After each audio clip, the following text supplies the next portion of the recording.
update on Tropical Storm Gordon, which has formed over southern Florida, the southern tip of Florida, with winds of 45 miles an hour and a pressure of 1009 millibars at 9 AM Eastern Time, September 3rd. It's at 25.1 north, 80.7 degrees west. And it's likely to intensify as it enters the Gulf of Mexico, and it could reach hurricane status later on in the week. But here it is right now, its current location. We haven't got the wind data in just yet, but we will by the next update.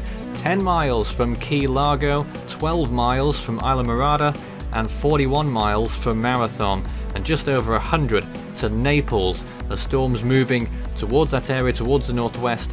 So tropical storm warnings are in effect for that whole area, and also for the New Orleans area, Morgan City eastwards to the Alabama-Florida border. Also a storm surge watch for the Mississippi-Alabama border to the Mississippi River. This is what we expect according to the models over the next few days. They haven't really picked up on the generation of this system very well, at least in the last 2 days. This is the GFS run you can see throughout this week, taking the storm into that particular area just east of New Orleans, into Mississippi probably, as a tropical storm. The National Hurricane Center thinks maybe 60 miles per hour. It could possibly be into hurricane status. That's what the HWRF model is suggesting. We'll take a little look at that shortly, but that's one particular look at what we expect from Gordon. A straightforward track forecast, it has to be said. The intensity is what we're worried about and what we really don't know very much about. Sea surface temperatures around 28 or 29 degrees Celsius, certainly going to be warm enough all the way up until that landfall later on this week.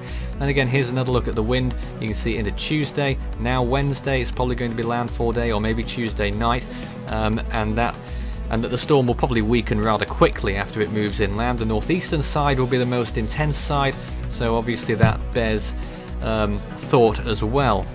Of course, anyone near the coastline along the Gulf Coast there, especially in the tropical storm warning area, obviously won't want to stay near the coast. These are the percentage chances of tropical storm force winds. Now this was generated before we actually knew that it was a tropical storm, so these percentages may well be higher now. Gulfport, Mississippi had the highest chance earlier, 50%, New Orleans 44%, Mobile, Alabama 42%.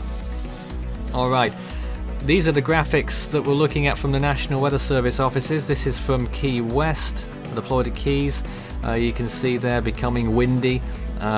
All those areas are now under tropical storm warnings. That includes the Keys, Bonita Beach to Golden Beach, Florida, east to west there. And you can see there's some flood watches over there as well in most of the southern counties of Florida, and obviously rip current advisories too.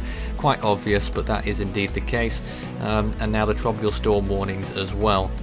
Also that high surf as well, rip current advisories in effect for the area around westernmost Florida Panhandle there, west of Tallahassee in general, and there could be some significant rainfall. That's what they're saying there. Mobile, Pensacola, you can see there elevated chances of flash flooding, especially towards the coast, including Mobile and just about west of Pensacola, just out of it there. And now looking at New Orleans, you can see flash flood watches for large areas there as well. We'll obviously keep you up to date on what they're all saying in their respective areas as the storm continues to gather pace. So this is what the models are saying. The HMON calling for a mid-range tropical storm, the HWRF calling for a minimal hurricane, the GFS wasn't very keen on it, minimal tropical storm. Wind shear is going to be low to moderate, but it is going to rise later on. That's going to be after landfall. Sea surface temperatures not a problem, and relative humidity not really an issue either. You can see the track forecast there. GFS has a slightly different angle on the landfall.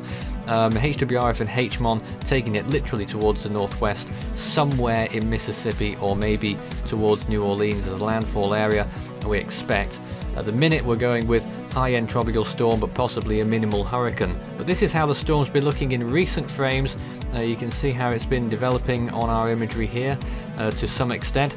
It's not particularly organized yet, but it is now a tropical storm, and it is fairly compact as well, and that may well aid Gordon if it intensifies in the next few days. This is one that we really need to watch very closely, and we'll have more updates throughout its progress.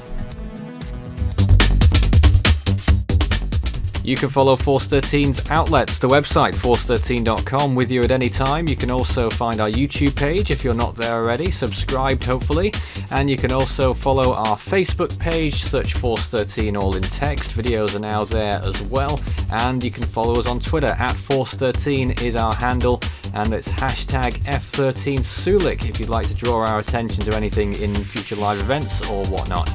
You can also help the project become even better by becoming a patron with its various rewards that come with that feature as well. And you can add me personally, Fool13 at extension 9094 on Discord, and Force13 on Skype for tropical weather chat.